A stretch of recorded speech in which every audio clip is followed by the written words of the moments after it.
if there's anything I could tell you, dear listener, is if you want effortless riches, you got to be real.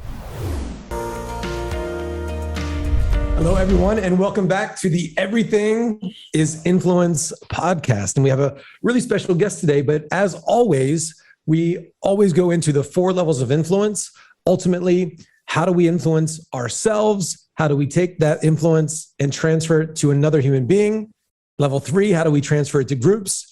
And ultimately, how do we achieve legendary influence where we're able to make the power and the presence of our values, our principles, our teachings felt by many, many thousands of people when we're not even there?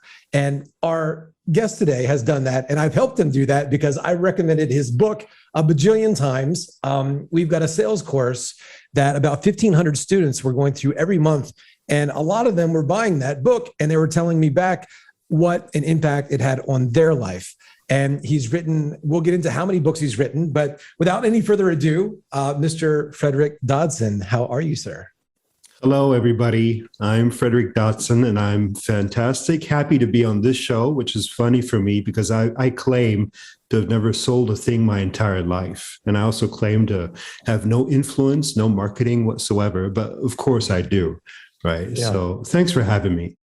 Awesome. And yeah, just wanted to start this off just saying how appreciative I am. I had read some other books that are similar to the book for everybody listening is Levels of Energy. And he's got many others that I've read as well, but that was the one that I first got hold of. My buddy Owen Cook of RSD, also known as Tyler Durden, had recommended it to me. We were in the sauna one day and just talking about books, and he was like, you should check out this book. And it's similar for some of those out there to Power versus Force on the energy scale, but this is a much more, this is just a much better book in my opinion. And just, it's more clear for me on how to use the levels of energy. I want to start off talking about that book really quick. How did you come to even get this idea that you wanted to write this book? Where did this book come from? Well, honestly, I saw the other books on the subject and I didn't like them. Yeah. That's the honest answer. They were not the way I saw the subject because I'd been coaching for a long, long time. Mm-hmm. And based on my coaching, I saw, okay, there's 3 levels of consciousness for me, basically. I call them animal consciousness, intellectual consciousness, and spiritual consciousness. And I try to, bring people up from animal to intellectual and then intellectual to spiritual. And it's just the way I saw it, the way I felt it. And these books didn't sync with that. There's, for example, there's a certain famous organization cult that uses a similar scale called the emotional tone scale. But I can't stand the organization. So I'm like, why does this organization, do they have a copyright on this knowledge? So I looked into where it might come from, and I looked into ancient sources, and I found those ancient sources. And then I realized, okay, they do not have a copyright on that. I can find this scale in Buddhism, Hinduism. I can also find it in some way in the Bible, in the Quran. And I wrote about that in another book of mine called Journeys in Spectral Consciousness. So no, they don't have a copyright on this. This scale has been known for ages. Yeah. And then I got to know the psychiatrist, David Hawkins, who also uses the scale. And I thought, okay, so this weird, creepy organization definitely doesn't have a copyright on it, So I'm going to express this the way I know it, and it's going to be super controversial. I'm going to write the book that I would write if I could say anything I really wanted. And it took a lot of courage because some of the stuff in there is outrageous, right? And I thought, oh my God, am I really going to publish this? Am I really going to say this? I'm going to just say it as I think it. Am I really going to rate these people? How arrogant of me to rate all these people. And it took a lot of courage, but it was so well received because of that courage to just say it as I feel and perceive it based on my experience. So it is the most courageous book, and that's why the people who read it are the wild ones. Yeah. Just to give everybody here context that might not be familiar with the scale and how this is different, and then we'll kind of dig into a few other things here. But there's these levels of energy. And one of the examples Fredrick gives is that just like, water is all one thing, but there's different levels of heat that go into it, whether it's ice or steam. And for myself specifically, and for those of you in sales or business, a lot of times, people say stuff like your vibe attracts your tribe, but you really have to have this sensory acuity and behavioral flexibility when you're communicating to groups of people. If you have a company, and we have to meet people where they're at. If I'm doing it as a seminar and it's like low vibe people, and I don't mean low vibe like bad people, just not doing well financially, depressed, I want to get them angry, not talk to them about goal setting or, impact on the world, all of that. So I've got to read their energy and meet them where they are and take them to that next level. And so I think that we all do this on an unconscious level. Like we've got mirror neurons in our brain and we're able to kind of get a sense. But I also see other speakers, other salespeople talking about, talking from things on their script, not connecting with where people are. And I think we all get a sense of it. This book will give you a deeper sense of it. And so you were able to really break this down in a beautiful way. And if you could kind of go through for everybody, just for context, there's the lower energies, there's the physical, there's the body. Okay. The bottom line is emotional well-being is linked to better health, higher income, higher self-confidence, more success. Emotional well-being is a good starting point in your life if you want to improve. Okay. People are always like, what should I do? And I'm like, well, why don't we start with how you feel and who you are as a state, which is, what you also teach and know. And once you realize that it's about your state, your frequency, your vibe, you realize there's not just good vibe and bad vibe. There's 1,000 different types of happiness and suffering. And, people are like, well, this is good and this is bad. Whether it's good or bad depends on where you are on the scale. As Eli just said, if you're angry, that's not necessarily good or bad. If before that you were one lower, which is apathy. Apathy is like, oh, I don't know what to do. And then you're like, okay, I am fed up. And in that sense, anger is good. But if you were coming from peace and joy and love and you get angry, that means you've descended, you've fallen. And in this way, you can see the scale in this way. Okay. So in the book, I teach that each person has each level within them, and each level is useful for a certain purpose, just as each golf club is useful for a certain purpose. There's no state that's fundamentally useless, right? Yeah. And each person has a chronic state which they're in most of the time. And from your chronic state, your most common state, that's the state you're in when nobody's watching, your real state, you can incrementally and gradually move up. And as you do so, your life changes, your perspective changes, your beliefs change, the people you hang out with change, the way you dress change, your voice changes. And with every level of consciousness, you see a completely different world. That is the beauty of this scale. I was like 10 years ago, I thought I knew it all when I wrote the book. Right now, I'm at a different level of consciousness. And I'm like, oh no, what I knew back then is nothing. Now I know it all. And I know that in another 10 years, I'll be like, oh, whatever, a 48-year-old Fred, which is what I am now, that is nothing. So it's always, you ain't seen nothing yet. There's always more. Yeah. Yeah, it's beautiful. And I've kind of come full circle with the energy state stuff because I read obviously The Secret and I'm like, and then I went really practical. And I love what you say in the book. Well-being is the starting point. But most people say, when I make the money, then I'll feel better.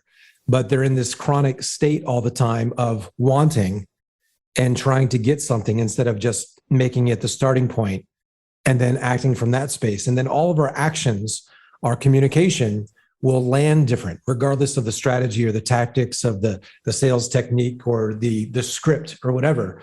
And so being in that state of high energy, really just an amazing book. I've recommended this to thousands of people. So if you are listening here, you got to get that book. The other book, Parallel Universes of Self, that one came out those are two of the more popular ones, but you've got a ton of really popular ones. That book, what would you say, how would you describe that book to the listeners? You can describe it better than me. Yeah, well, whether it's true or not, if you can imagine there's different timelines and versions of you living in different parallel universes, parallel realities, this version of you, that version, if you can imagine that, you could step into the version of you that's already living the life that you want to live. Feel like that person, dress like that person, look like that person, talk like that person. And if you do that, I say you start attracting according to that which you identify with in your life. You start acting out another version of you, a better version of you. You bring a better version of you into the now. And, you need to be able to imagine what your best version is. And that's what parallel universes of self is all about. So it's super far out, but it's also super practical. Yeah, you have a way. And how many books have you written? In English, I've written about 50, of which 38 are out now at the moment. And I've also written books in other languages just for fun. Wow. Yeah, most people have trouble writing their first book or their one book. How do you write them, or do you voice record them? You type them up? I write them. Write them. Yeah, you must just do stream of consciousness to be able to produce that many books. Well, I'm super lazy. People be surprised how lazy I am, and I go by fascination. So fascination is my guide. If it fascinates me, if it creates a spark in me, it's going to create a spark in people too. And then I don't need sales and marketing. It's just going to attract them. So I'm into attraction sales, attraction marketing. If I love a topic so much, people are going to feel that, right? So I write a table of contents. Like right now, I'm writing a book called You Can Heal Anyone. I wrote the table of contents to know the topics, and then I just jump from chapter to chapter to see what I feel like today. And then with the rest that I don't feel like and that doesn't fascinate me, it's willpower. So I nudge myself through that. So it's 80% good feeling based and 20% willpower based. And that's my entire life. You got to have both. You got to have willpower and you got to have good vibes. Yeah. Yeah. Going back through the levels of energy book, I looked at discipline. My level, as you'd say, 320 in there. There was some aspects of mine kind of weak, and my body had hurt my back. And you were saying that like a good spirit is housed in a healthy body. And so it's like a lot of people are trying to transcend by meditating and all of that. But, if your back hurts all the time, or you're tired, or you've got trauma and fear, it's like it's hard to ascend with those pockets of low energy. And so I'm always checking in, and I've got kind of a morning routine that I look through. And it's kind of like how it's the parallel universe. It's the timeline at which I choose to live this identity that I've created. And I'm like, that requires a certain energy. And I mapped out, and you mentioned right in the beginning of the book, levels of energy, kind of like the corresponding emotions with different levels, the 100s, the 200s. And I kind of just look at where I'm vibing, and I try I think it's really cool too, that you mention that for business success, the higher levels are not necessarily the most effective. Like if people are because then you don't care, then it really doesn't matter on a certain level. Like the physical doesn't matter at all. Absolutely. I'm not into that at all, which is how I differ from other people who teach similar scales. I call it new ageism. They just skip they skip physical body, they skip business success and abundance, and they just try to go straight for enlightenment. And that makes them incomplete humans, because you're here to experience yourself as a physical being interacting with other people, not just becoming a hermit in some distant mountainous place and meditating all day. That's not the purpose of life. The purpose of life is to integrate all levels. Physical is 200s, business success is 300s. And if you reside in the 500s all the time, and people will get what I mean by 500s, you're just going to sit there grinning, but you're not going to do what you came here to do. If you wouldn't even have to come to this planet if you just wanted to hang out in the 500s. It's pointless being here. So people try to escape. It's a kind of escapism, and you can also tell they're not, they're like spaced out all the time. And then what? They're and then what? Mm-hmm. And then what? Yeah, I've definitely been one of those people where, in my younger years, I was into bodybuilding. And I could see like the 290 was like the peak. 275, I was like wanting to date a lot, even getting like really intellectual. And that was everything for me. And my body gained a little bit. And then I was looking for more. So it's an interesting scale that I think everybody should master. But let's back up a little bit. So you've written all these books, you have a business. And for everybody listening, I was actually in your seminar just a couple of weeks ago, and I am going to take, you had asked me about this, I am going to take one of your exercises. So I love seeing people's exercises and making them my own, changing it. But, one of the ones I wanted to explore with everybody, and then we'll kind of reverse engineer some cool stuff. And I got some other questions for you. This was on the repatterning. And so something that I think that we can all do when we've had maybe a bad sales call or a bad event or just anything not go our way, it's a way of mental rehearsal. It was on I guess it was the second day or the first day. It was the first day. Do you remember that repatterning exercise? Oh, absolutely. Because I put it into the seminar. It was second day. It was part of the healing sessions. Okay. It's the weirdest exercise. It's the principle is same movie, different ending, but you can see if you can explain it. We go through activities in our lives, performance-based activities, or we've had times in our life where we performed in a way where we didn't get the result. And I believe there's a feedback loop when we produce a result. Well, the results of what is affects our belief system and our competence and our capability and our confidence to go out there and perform the same activity. However, success breeds success. So if we had a positive association, a reference to success in that moment, our next performance would be better.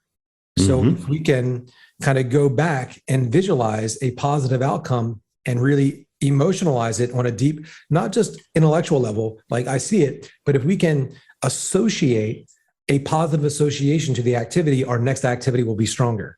Okay. Can I provide an example? Please. Yeah. Perfectly explained, by the way. The example is I had this fight with my wife. We were in this parking lot in front of a restaurant. We were about to go into the restaurant. The fight got so bad that we shouted at each other in the car. She got out of the car and she walked home, which is in anger, okay, which is a 2-mile walk. Arrived home with blisters on her feet because she was wearing heels. And from that moment on, our life took kind of a downward turn because of decisions we made based on that fight, right? Mm-hmm. So I came to her and we have this thing. This is repatterning, but I also call it, you want to redo the movie scene? And she's like, okay, let's redo it. So we went to the exactly same spot that the fight started, same parking lot. And we actually waited till that parking lot became free. Okay. We got into the same parking lot and we had the exactly same conversation without a fight in a civilized manner, the same disagreement, but in a respectful manner. And after that, we went into the restaurant as we originally intended. And by doing that, we went on to a new timeline and a whole new understanding and reality and new choices. So I call this repatterning or redoing the movie. And I use it to a point where I also do it with injuries. Okay. I play tennis. I fall down And if I don't like what happened to my muscles, I try to do the same movement again while playing tennis, while others are watching, the same movement over and over again without doing the actual movement that led to the injury. And this sometimes actually works. I know it sounds far out and crazy, but there you go. That's what I do. Yeah. Yeah. In NLP, there's like mental rehearsal and, images in our mind, all of that. I think what's critical too, that's amazing that you went back to the same spot, because memory for us humans is often spatial, meaning like if I can't find my keys and I'm like, or then I kind of go back through the movements and I go into that room, then I'm like, oh, there they are. Like I remember something based on where I am. And I think as we're going through movements, like our environment, ourselves, like just going through the same thing, we can visualize a positive outcome and change that pattern. So yeah, really amazing. And for people that are any type of performance based, speaking, sales, even the best salesperson doesn't get 100% success rate, or a business person. And so we often pick up these negative associations to our performance, which can then therefore alter in a negative way future-based performance. So this is repatterning, getting this different association to the performance. Yeah, the takeaway for all listeners is you can redo every scene of your life in a better version. Amazing. So yeah, I kind of want to reverse engineer. You've written a ton of amazing books. You're doing these events. You have a successful business. So kind of how did you get to this point in your life? I actually had a friend stand with me beginning of the week, and he's from Indiana, like Tipton. I don't know if you know where that is. I've been to Carmel, is that what it's called? I've been to Gary. It's a big place. You're from Indiana, grew up on a farm. Is that right? That's correct. I'm from Fairmount, Indiana. I'm somehow related to James Dean, who was a famous movie actor in the 50s. Yeah. He's my aunt's something. I forget. And I grew up on cornfields, really. And then what? And then my parents moved to Germany, and my parents moved there and there and there. And so I've lived all over the world my entire life. And through living in a lot of different countries, seeing different cultures, my consciousness expanded. That's the best way to put it.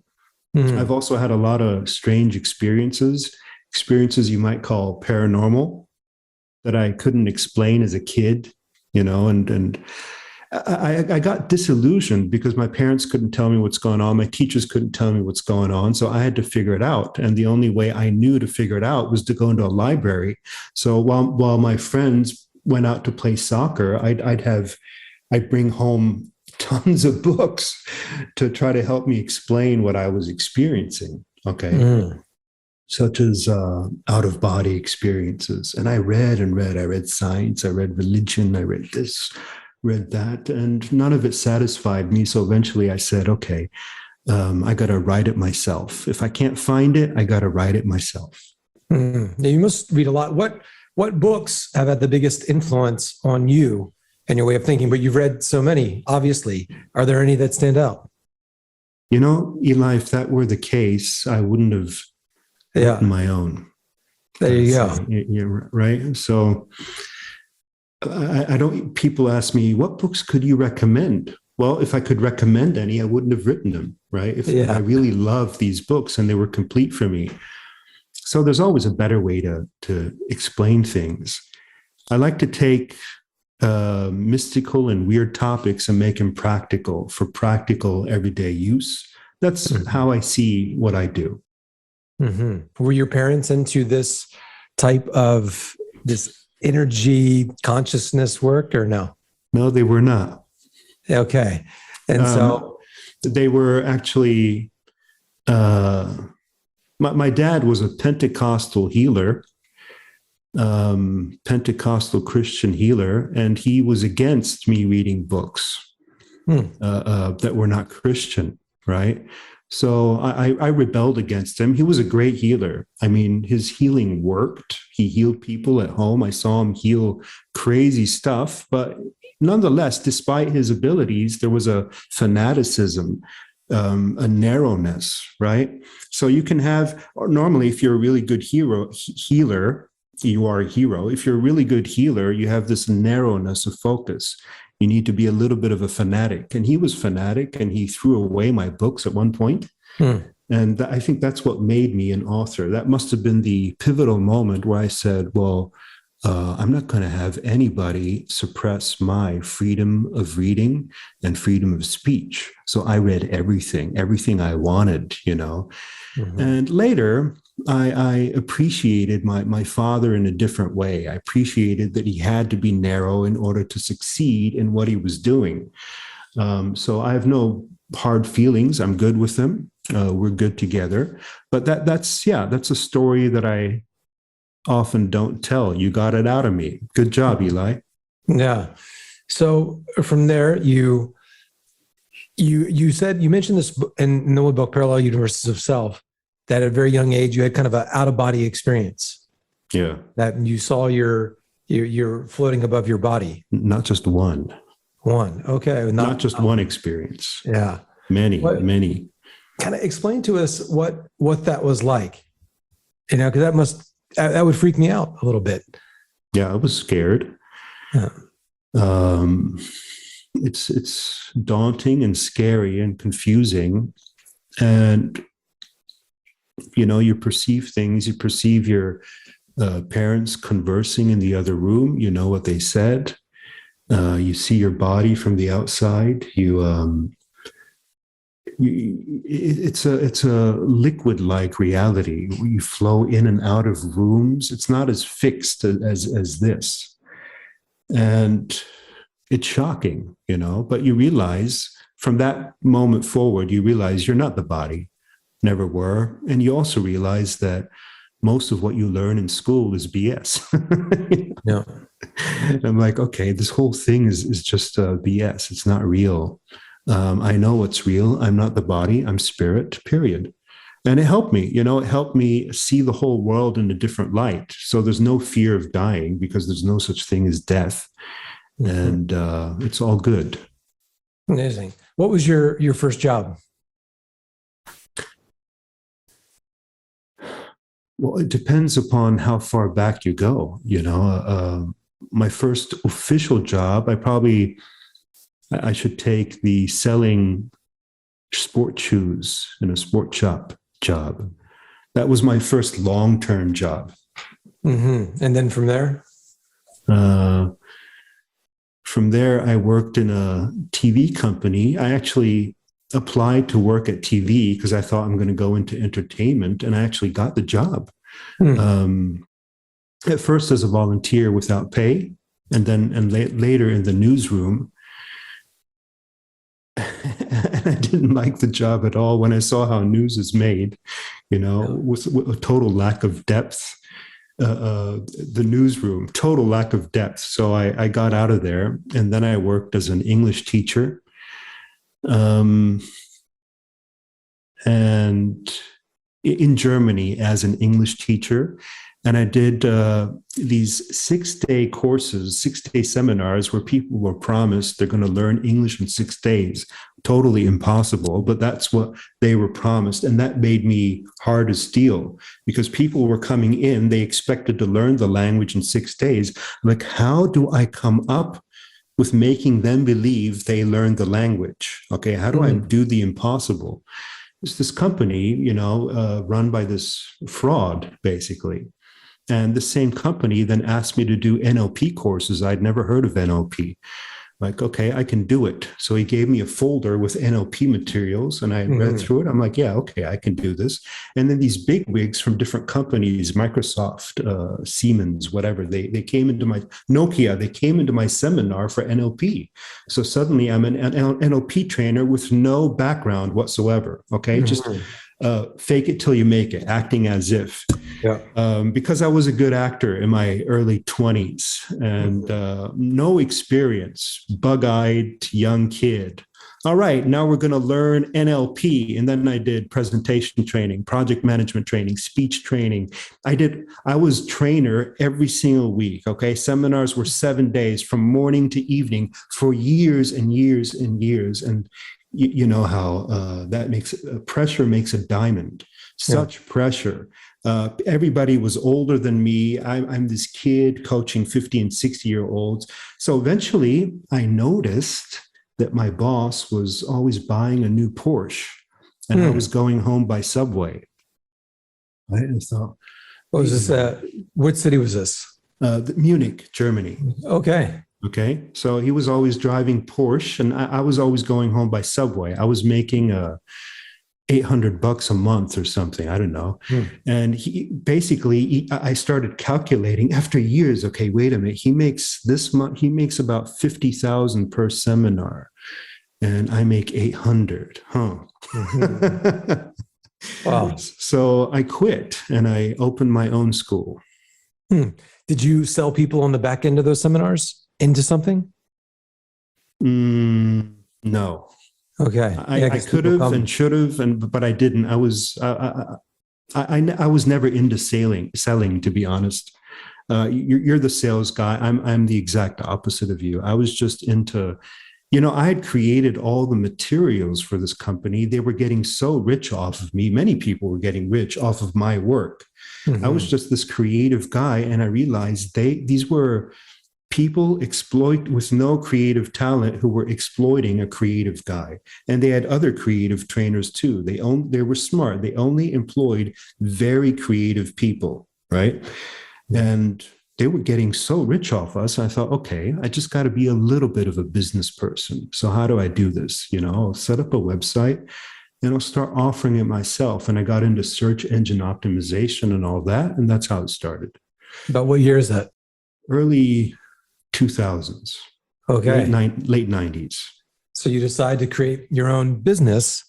And from there, how did you get people to your sites? Just through SEO? And then you did your own events, sold them courses. What was that process? Because a lot of people listening to this, they've got ideas, they're creative, but they're thinking like, how do I monetize this? How do I create something? What was that process for you? You were just creating stuff and you said, now I need to figure out business. Well, it went for years without me making any money. And why did I continue doing it? It wasn't succeeding. So I had already written several books and they were selling like 2 or 3 a month. Okay. So why do I continue? Because I'd chosen something that I really want to do. And I wasn't going to quit, something that really interests me. This whole reality creation thing was my true passion, my true interest, because that's the type of stuff I'd been reading since childhood. And I was like, well, if my reality creation stuff works, then this is eventually going to work. So I talked to my future self and said, you're going to take care of this, right? I'm in debt right now. Sometimes I can't afford to pay the rent, but you'll take care of me. I trust in this. So I went for about 10 years without making much money, but I continued because it's not about the money. It's about finding who you really are authentically. If you want to get crazy, crazy rich effortlessly, you got to be authentic and do what you really enjoy.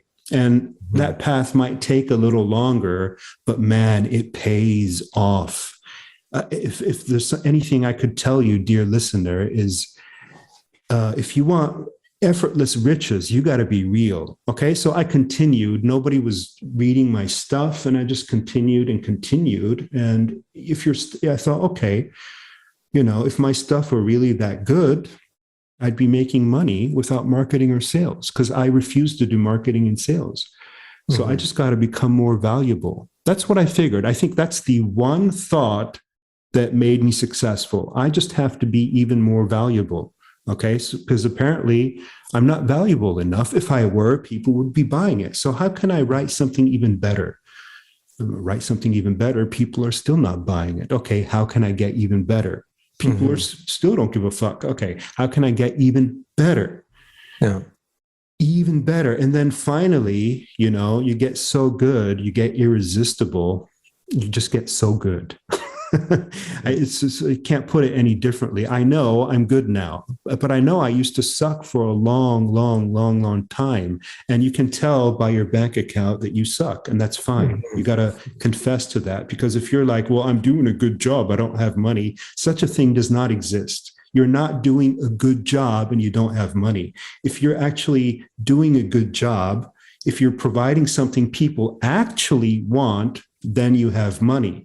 So you got to think about what you want and mix it up with what people want. Okay. It's not just about what you want and not just about what people want. The two have to merge and marry. So eventually, this book thing took off. Parallel universes, for example, started becoming a bestseller in Italy last year. I wrote the book in 2006.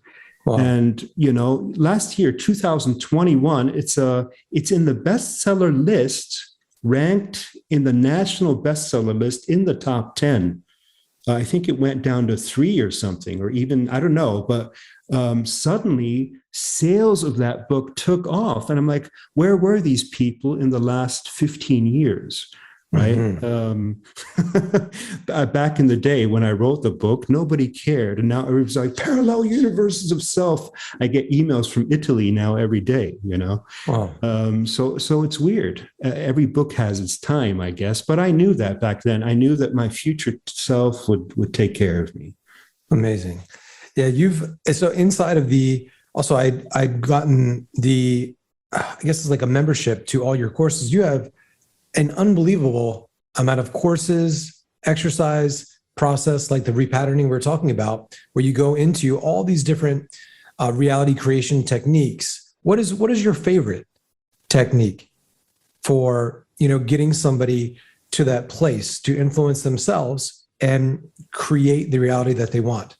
Because you have so many little exercises and processes. What are some that are kind of your go-tos? Well, I taught them in the course you were in. My two favorite are called scaling and commanding manifestation.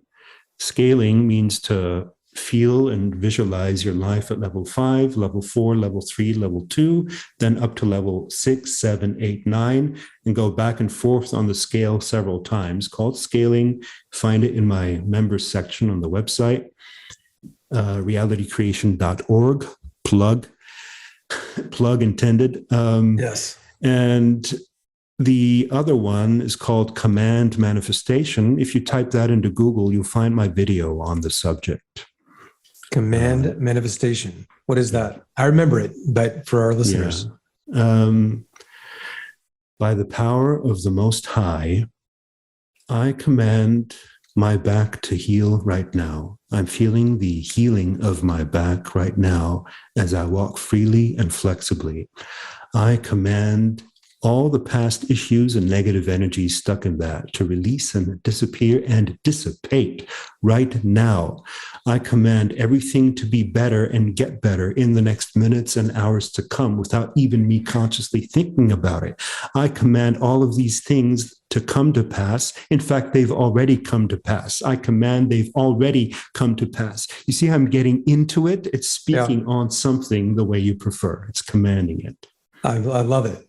That's amazing. So my question for kind of the level 2 influence is, obviously you wrote these books, you have these exercises. How do you see the process of taking this creativity, these ideas that come through you, and transferring that to another human being? The context here is everything's influence. How do we get our thoughts or ideas? How do we get people to embody this? How do you see that process? So a little bit different for you. For most people, it's like selling, asking questions. But how do we get people to absorb our ideas? You're asking me how I get people to use my techniques, for example?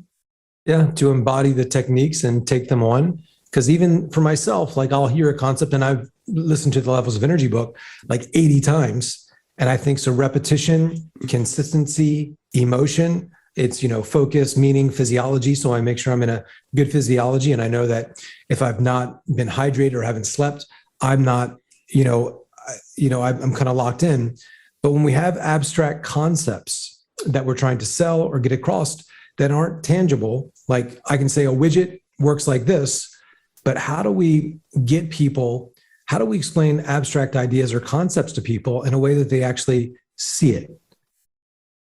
Yeah, it's a good question for me because traditionally I don't care if people use my stuff or not. So I'm like, Yeah. right? I personally do not use these techniques all that often. So I want people to know that they have to find a style that is authentic. Authenticity is key. Who are you and what do you enjoy and prefer from day to day? The reason I have so many techniques is so that you don't get bored and you can choose this once in a while, that once in a while. However, you got to know this. You have to, I'd explain it this way. You have to know that conscious awareness and doing something consciously, mentally, is fundamental to your success. So I'd have to explain to people that using any technique, doesn't matter which, just you consciously using a technique, a mental technique, means you are consciously aware and you are choosing your thoughts and your activities rather than having society choose them for you, the media choose them for you, other people choose them for you, friends, parents choose them for you. So are you just going to go on automatic all day and do what you did the day before? Are you going to put your day on hold, on stop and say, wait a minute, let's check out one of these mind or spirit techniques and let's consciously do them, and that could be so much. That could be meditation, could be yoga, could be prayer, could be focusing. All of it is consciously looking within. And if you don't see the necessity of that, too bad, because then I have an added advantage over you because I do.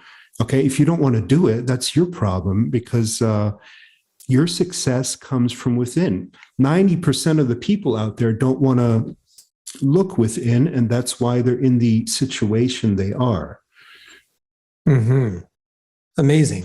Yeah, I kind of take everything through my influence filter, and it's the name of the podcast. Everything is influence, and so it's like we have ideas and visions, and I like this concept. These parallel universe, like this already exists in some parallel universe. And if we can have the right emotion, command it, have certainty as we breathe life into these visions, they can start to become real for us and we can really own it. And a big part of that, I think, is taking that vision that we have in order to be successful through our business, through our lives and our relationships, is transferring this vision into other people. For example, like I used to always want to be more confident. And I realized a long time ago that being more confident, the way that I saw it, it was like a self-serving concept. I wanted to look a certain way, feel a certain way, wanted to be perceived a certain way. And we talk about this concept of outside in versus inside out. I break people down kind of like this in a sales context when I'm reviewing calls and things. We're kind of like empty cups.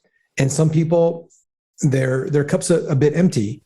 And so they're looking for something from the outside world, approval, control. They're looking for something on the outside to fill them up because they realize there's something empty there.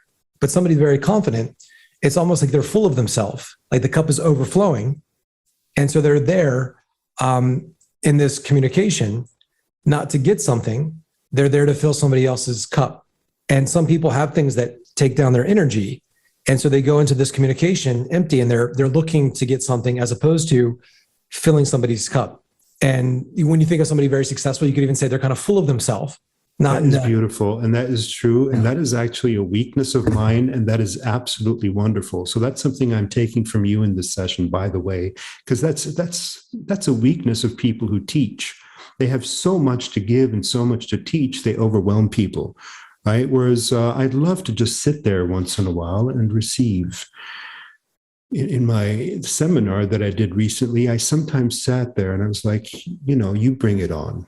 Don't wait for my entertainment. You create it. Mm-hmm. Do you see what I'm saying? Yeah.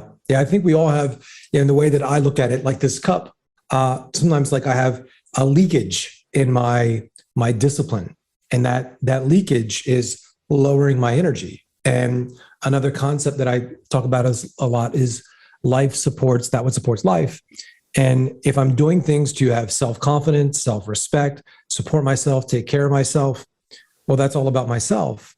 And while I need to work on that, a great example, like say if somebody has a child or they get married, you don't want to go to work and you say you're a 20-year-old kid, you're like, I'm not going to go to work. I have enough money. I'm taken care of. But when you have a kid or you have a family to support, you don't want to go to work, but you show up for work. You show up for something outside of you. So more of you shows up and you expand your cup and you're able to take more on. But if you take on problems of the world, or if you really want to show up for humanity, life supports that what supports life. And that intentionality fills you with a different energy, something outside of you, and you expand who you are. And from that place, we can fill other people's cup. And so I'll be in this communication. And also in sales, I'll specifically ask questions to poke holes in somebody's cup where they can start leaking energy, where they can see like, hey, this is costing them financially. This is costing them emotionally. This is costing them. So I'm good at poking holes in people's cups in a sales context, but also, showing them how they can, repair that hole they weren't aware of with my product, service, or idea. And so I'm seeing everything as energy, the way that we kind of explain it. And so I've kind of taken some of these concepts and it's helped me visualize and explain some of the abstract art of communication to other people. And I think that, with what we're doing, everything's energy, can't be created or destroyed. How do we get somebody in that energetic state? And I'm always thinking like, how do I, poke holes in and fill somebody's cup with my confidence? And the highest level of confidence when I came for Circle was this, is if I can make other people feel confident in my presence. Like if people, like I have a friend named Sebastian, if I'm eating really poorly, he's so healthy and he's not judgmental, but if I'm eating with him every day, he eats so well, I naturally start eating better. So he has a positive influence on me. And, he's never like, hey, you should eat that. There's no judgment. He's just eating his salad all the time and he's in great shape and it starts to influence my behavior. And so I wanted to be so confident in my life that I can make other people feel safe, because the highest form of confidence is really feeling safe in your own body. And so I want to make other people feel safe. And that intention of my communication to make somebody feel safe naturally made me feel more safe. And so, because the energy was coming through me. Yeah, you're revealing to your listeners the big secret in that what you give is what you get back. Right? That's why I keep telling people to extrovert their attention on others. Mm-hmm. And if they do that, they take care of others, they themselves will be taken care of without effort. Whereas if you're constantly focused on the self and the ego, it's a weakness, a limitation. It'll make you weaker. I think one of the reasons I never get sick is because I'm constantly busy with other people. The energy's flowing. Yeah. It's not, it's like breath. You can't just hold a breath forever. It comes and it flows, this energy. It's amazing. Are there any questions around anything, energy, consciousness? Are there any questions I didn't ask you that you feel like I could have asked you, or is there anything coming up for you that you think would help folks out? I think the podcast was brilliant. So many takeaways. Re-listen to it, people. There's so much in this. Also subtle stuff that's not spoken but felt. So much in this. So it was brilliant. I can't think of anything right now. No. Okay. And where can folks find out about you? I know you've got the website, which I've been to. It's brilliant. Books. Where should people go to find out about you? Well, they could go to my YouTube channel, which is YouTube username Ocean of Silence. And they could go to my website, realitycreation.org. Awesome. And do you have those events? I was there a couple of weeks ago at your event. Are you doing those often? And are they going to be different places in Orlando? Where are you doing those? We'll see. Yeah. We'll see. I'll do another one this year. Okay. Not in Orlando. Okay. I usually do an event in one place once, and then I do it elsewhere. So I never go back to the same place. Somewhere else in the States. Yeah. And one of the things I appreciate about you is you're constantly just producing. And I think that most people, especially in myself at times, there's consumers in the world and there's producers. And we all naturally consume like we consume food, but we consume food so that we can produce. And it's like an energy that we take in. And just to kind of come full circle for everybody here, I'm sitting in the sauna one day with my buddy talking about books. He mentions Fredrick Dodson's book, Levels of Energy, big impact on me. I mentioned this book to a lot of people, and two of them signed up, were in the seminar room there, and they were like, hey, you should come, and got me a ticket. Stephanie got me a ticket. And then I find myself in that room and then meeting other people. And, and so that book was written, 2008, 2009. So you don't know what's going to happen, but we all just need to start being more influential, being more productive in our lives and sharing the energy. And we can, circle back years later based on the work that we did up ahead. So really, really cool to complete this loop with you. And I'll be seeing you in more of my events myself. But yeah, that is it. Thank you so much for taking this time, Mr. Dodson. Thank you, Eli. Awesome. Appreciate it. And for everybody listening, that was another amazing episode. I'll be going back through this again. Make sure you look to the show notes. Some really amazing takeaways we are going to type out for you. And until the next time, I'll see you on the Everything is Influence podcast. Take care. Bye.